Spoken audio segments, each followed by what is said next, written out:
Alero and the cloud-cushioned sky. In the corner of the busy bee airfield sat Alero.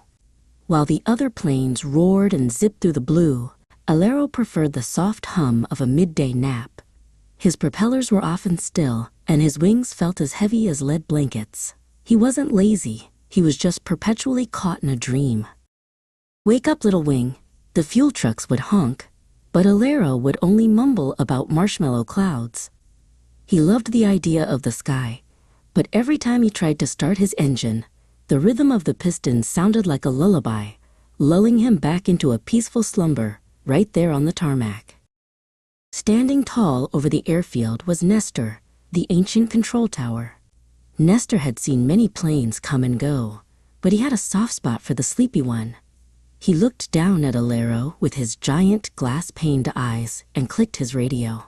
"The sky isn't just for racing, Alero," Nestor whispered through the speakers. "It's for those who want to see the world from above the blankets." Alero sighed, his engine giving a shy put-put sound. He began to roll forward, his wheels wobbling on the bumpy clay ground. He reached the start of the long runway, staring at the horizon. But halfway down the path, the warmth of the sun felt too good.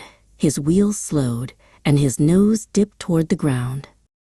Nestor saw his friend fading and gave a loud, cheerful chime.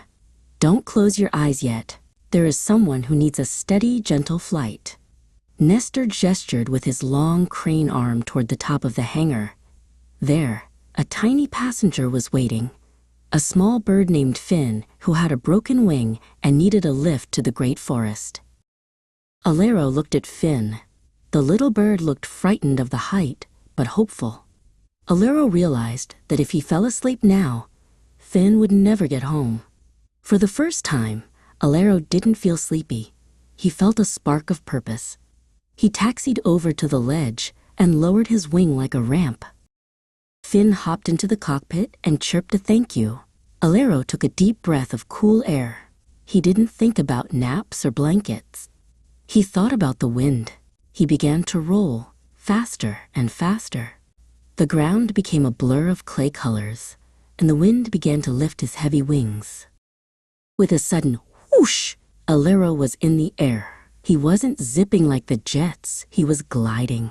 The air felt like cool water against his wings. He looked down and saw Nestor getting smaller and smaller. He realized the sky wasn't a place to fear losing sleep. It was the most beautiful dream he had ever had.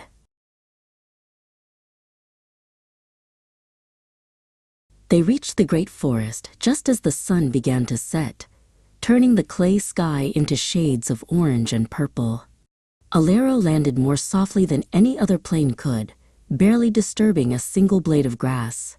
Finn hopped out, chirping a song of gratitude before disappearing into the safety of the trees. Alero flew back to the airfield under a blanket of stars. When he landed, Nestor was waiting with a glowing signal light. Alero wasn't tired anymore. He realized he could still love his naps, but he loved the view from the clouds even more. He was no longer the sleepy plane.